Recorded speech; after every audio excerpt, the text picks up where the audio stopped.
Welcome back to Shin before Sin. This is a very tragic topic today. We will be talking about Jewish thoughts on gun control.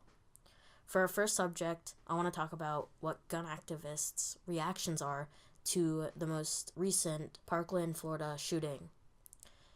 It sparked a nationwide debate and made its survivors a powerful voice for a new generation of gun control activists.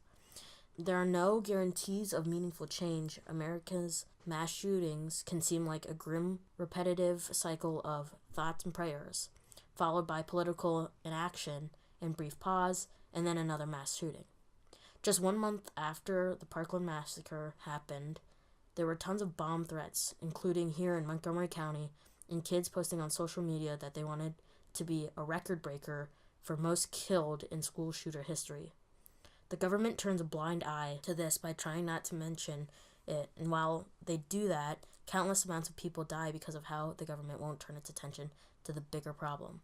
Though this is bad, Judaism tells us that one life equals one world. So for the 17 kids who died in the Parkland, Florida shooting, 17 worlds were destroyed. Aaron Weiss, a brave soul, sacrificed himself in order to protect a group of students. His death adds to the tragedies experienced that day, but his memory will be for a blessing for all the worlds that he saved. In the ethics of Judaism, aka the Talmud, saving a life is like saving the world. On the other hand, destroying a life is destroying the world. An assault rifle, poorly suited for hunting and self-defense, is easily purchased with our nation's gun control laws. Its best use is slaughter. They are statistically purchased and used around twice a month. We understand that owning a gun is our right. However, we believe gun control will limit deaths.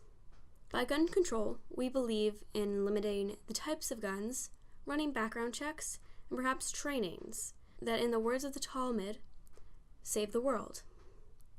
Jewish laws don't cover guns specifically, possibly because they didn't exist when the Torah was written. However, they do cover violence, which has been around since before guns.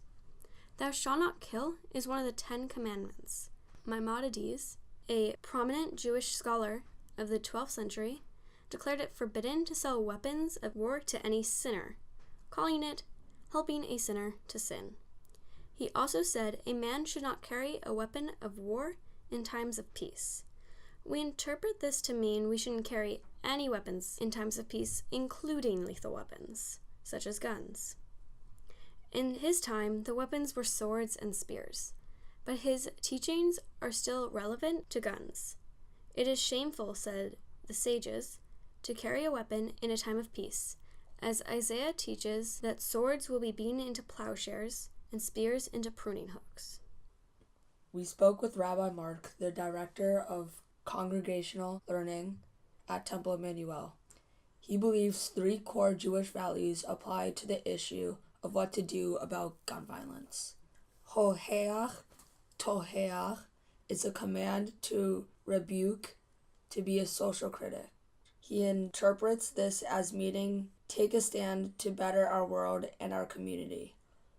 Lo ta'amod al dam re'echa means do not stand idly by when the blood of your neighbors is spilled. This could be commanding us to act responsibly during a shooting, or to fight to avoid more blood being spilled through gun control. Pekuach nefesh is the commandment to save a life. Taken literally, save lives by protecting your friends and acquaintances in the awful event of a gun threat. This shown in the modern life is displayed by Aaron Weiss, who we mentioned earlier in this podcast. It could also mean trying to avoid actions that cost lives, such as allowing easy access to assault weapons, which in AR-15 there's no point of it in our community. Another traditional Jewish teaching is not to place a stumbling block before the blind. Obviously, they wouldn't see it and would likely trip. Rabbis throughout the centuries have seen blind as a euphemism for lack of education. The NRA's public media campaigns about not limiting guns portray false and misleading information, placing a stumbling block as they show an edited truth to those who may not know better.